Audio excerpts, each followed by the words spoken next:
तस्यारविन्दनयनस्य पदारविन्दं किञ्जल्कमिश्रतुलसीमकरन्दवायुः अन्तर्गतस्वविवरेण चकार तेषां संक्षोभमक्षरजुषामपि चित्ततन्वोः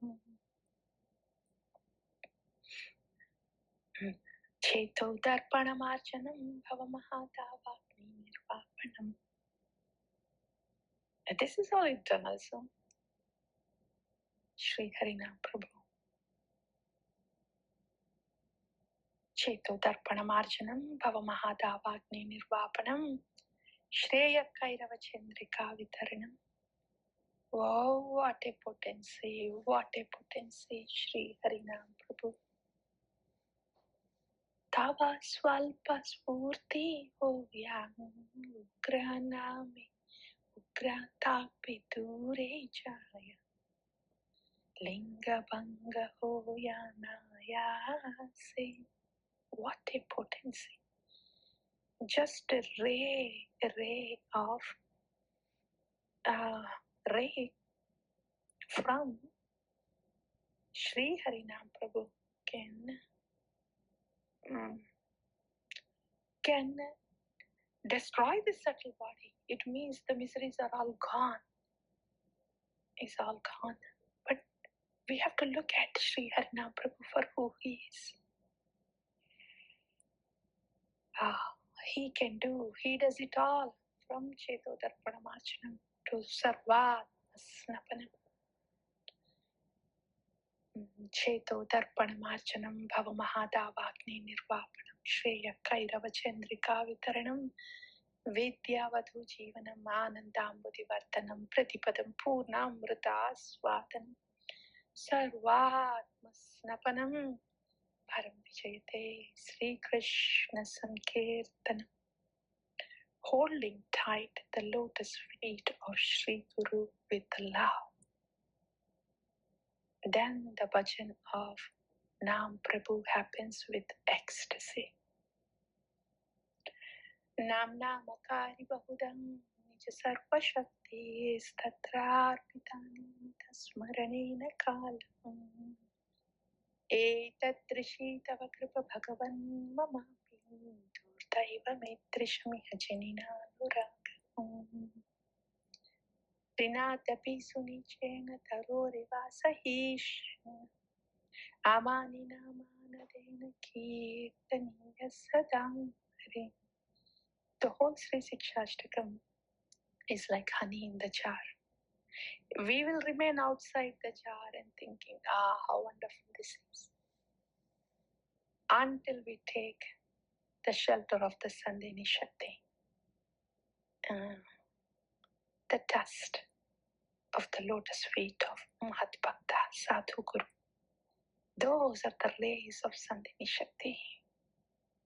It is this dust, divine dust of this Mahat Bhaktas that open the lid of this honey jar, Sri Nam Prabhu, taking complete shelter of that Sandhini Shakti. Then the lid of this jar of honey opens. It's not by our efforts. Trinadapi sunichena tarorevasahishna manina manade kirtaniya sada hari nadanam najanam nasundarim kavitam vachakati shakamaye mama janmani janmanishwari bhavatad bhaktiya haitukitvaye. Life after life, only your loving devotional service, Shri Harinam Prabhu. When will that come? Oh, my life is for you, Guru and Krishna. Very kindly rescue me from this ocean of modes. It's not that we are doing a favor to Guru and Krishna by giving our time, effort, and our very life. It's not that we are doing favor. They are doing favor. Ainanda tanuja kenkaram patitam mam vishame bhavam buddho. I am in the ocean of miseries, and you are picking me up.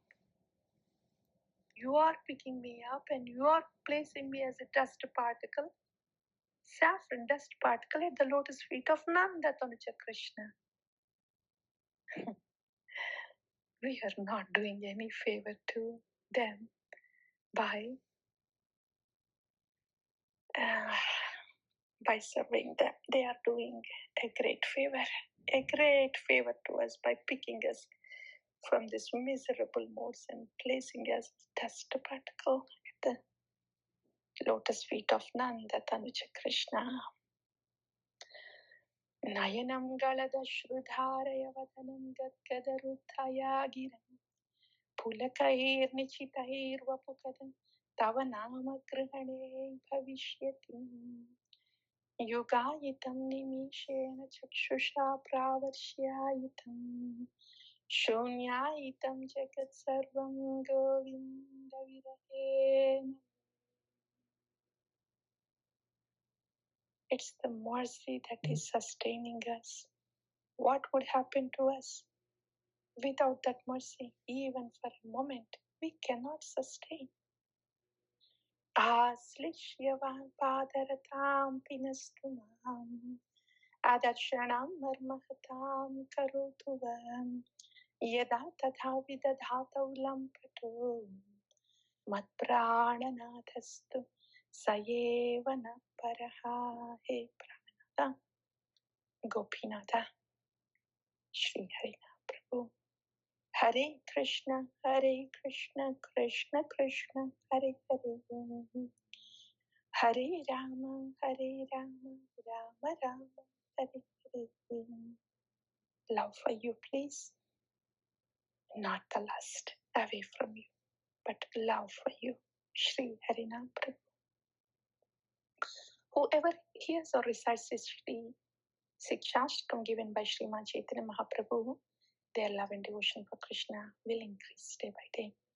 Tara Madhya Sarvasreshtham Nam Sankirtanam Niraparadham Namalele Paye Premadhanam Athayeva Namamatram Vaishnavera Dharma Name Praspurtita Hoile Rupa Guna Karma. Hare Krishna, Krishna Krishna, Hare Ram, Ram Ram, Hare Krishna, Krishna, Hare Ram, Ram Ram, Hare Krishna, Hare Ram, Ram Ram.